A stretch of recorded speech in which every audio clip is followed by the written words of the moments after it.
3 times a week, a woman over 50 sits in my chair and says the same thing. I've given up on foundation. She's tried everything. It all made her look drier, 10 years older, more tired. She thinks it's her fault. It's not. I've been a makeup artist in Hollywood for 30 years. I'm 53 myself, but here's what surprised even me. I scored 10 popular foundations on real mature skin, and most of them failed completely. A few earned it, and one changed how I think about foundation for this skin entirely. Number 1, IT Cosmetics CC Cream, 0 out of 10. I know. Everyone and their mother loves this product, and I understand why if your skin is still young and bouncy, but on skin in your 50s and 60s, this formula is unkind. It grabbed onto every dry patch and sat there like it was holding on for dear life. It highlighted pores instead of softening them, and within an hour it had crawled into every fine line on this woman's face and made each one look deeper than it actually was. The reviews you're reading online are overwhelmingly from women with completely different skin. If your skin runs dry after menopause and you've been wondering why this cult favorite doesn't work for you, it's because it wasn't made for you. On skin that's lived, this CC cream is an instant no. But the next foundation on this list did something I was not expecting. Number 2, Too Faced Born This Way, 7.5 out of 10. I underestimated this one going in. Too Faced has always felt young and playful to me. Lots of glitter and sweet packaging. Not exactly the brand I'd reach for on a 60-year-old actress, but the Born This Way formula surprised me on skin over 50. It hydrates without getting slippery. It smooths without looking waxy or fake. Coverage is medium, but it layers beautifully without fighting you. And it handled both breakouts and fine lines without calling attention to either one. If you've been struggling with foundations that grab onto every wrinkle and crease and make them look worse, this does the exact opposite. It softens everything. I was happy to be wrong about this brand. One of the best options I've tested for skin in your 50s and 60s, and the price is reasonable. Now this next one is the one that actually hurt. Number 3, Laura Mercier, 0 out of 10. This one genuinely stung because I have recommended this brand for years. The tinted moisturizer was iconic for a reason, but this foundation on mature skin told a completely different story. Instead of smoothing and softening, it emphasized every single wrinkle. Skin looked dry, creased, and honestly about 5 years older than when we started. I applied it 3 separate ways thinking I must have done something wrong. I hadn't. The formula simply does not work on skin with real texture and real post-menopausal dryness. If you're 30 and your skin is plump and hydrated, you'll probably love it. On skin over 50, it's a disappointment I'm still processing, and I gave it the same score as IT Cosmetics because it earned the same result, nothing. After 2 zeros in 3 products, I needed something that just showed up and worked. Number 4, Benefit, 6 out of 10. Benefit did what Benefit always does. It showed up and it worked. It smoothed out pores in a way that actually looked filtered on camera, which is incredibly hard to pull off on skin with real texture. The finish is matte, and I know that word is terrifying if your skin runs dry, but this formula somehow manages a polished look that doesn't go chalky or parched on you. It sat nicely on the skin, it didn't crowd the deeper lines around the mouth, and it held up through a full day without separating around the nose. Like pretty much everything this brand makes, it's solid, it's reliable, and it's worth what you paid for it. Not a miracle worker, but a dependable 6. Sometimes that's exactly what you need, if only the next one had been that reliable. Number 5, Clinique Even Better, 2 out of 10. The name writes a check the formula cannot cash. It felt uncomfortable the second it touched skin. Almost itchy, which is a word that should never be associated with something you're wearing on your face for 8 hours. On camera, it looked crusty, particularly around the nose and mouth where skin over 50 needs the most help and the most grace. And the shade range is completely off. Everything pulled too warm or too ashy, and nothing landed where it should have on this woman's skin. I kept trying to work with it, and it kept refusing to meet me halfway. 2 points because Clinique has built decades of goodwill, but this particular product did not show up for this skin. Really disappointing from a brand that should know better.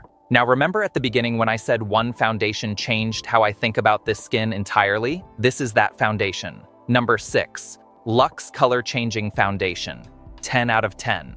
This is the one I mentioned at the beginning. I was skeptical the first time someone handed it to me. A foundation that changes color to match your skin? Sounds like a late-night infomercial, but I tried it on a client in her 60s with dry skin, deep marionette lines, and crepey texture around the eyes and jaw. and I watched it disappear into her skin, not sit on top into.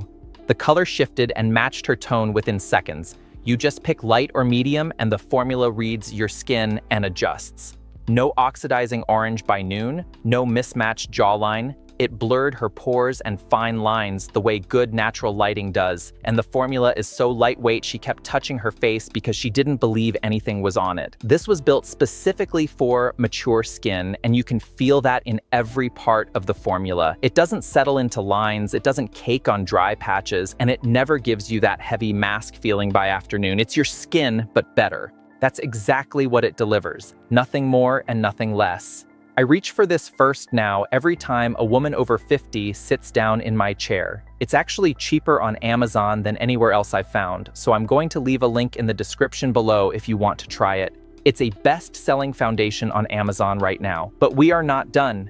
There are still 4 foundations to get through, and the next one might be the most frustrating of all. Number 7, Dior, 2 out of 10. Luxury price, luxury packaging, and I expected luxury results. Did not get them. This formula went on heavy from the first stroke, and not in a comforting, full coverage way. More like it was sitting on the surface, waiting to cause problems. Within 30 minutes, it had found every crease and decided to stay. The forehead lines, the smile lines, the marionette lines around the mouth, all of them deeper and more visible than before I'd touched her face. The overall effect was more texture and more tiredness than when we started. If anything, skin looked older with this foundation on than it did completely bare. I have prepped women for press events under the most unforgiving studio lighting in the world, and I would never put this on anyone over 45. For what Dior charges for this bottle, there is no excuse. Avoid it. Now, after that disaster, I want to show you what a luxury foundation can actually do when the formula is right. Number 8. Armani Luminous Silk, 8 out of 10. If price is not a concern for you, this foundation is beautiful. I have used it on film sets and red carpets for well over a decade, and it rarely disappoints me. The finish is luminous without crossing into shiny territory, and on skin over 50, it manages to look fresh and healthy without magnifying texture or pores. Application is smooth and forgiving. It lasts from morning through evening without turning heavy or separating, and it photographs like a dream even under the harshest close-up studio lighting I've ever worked under.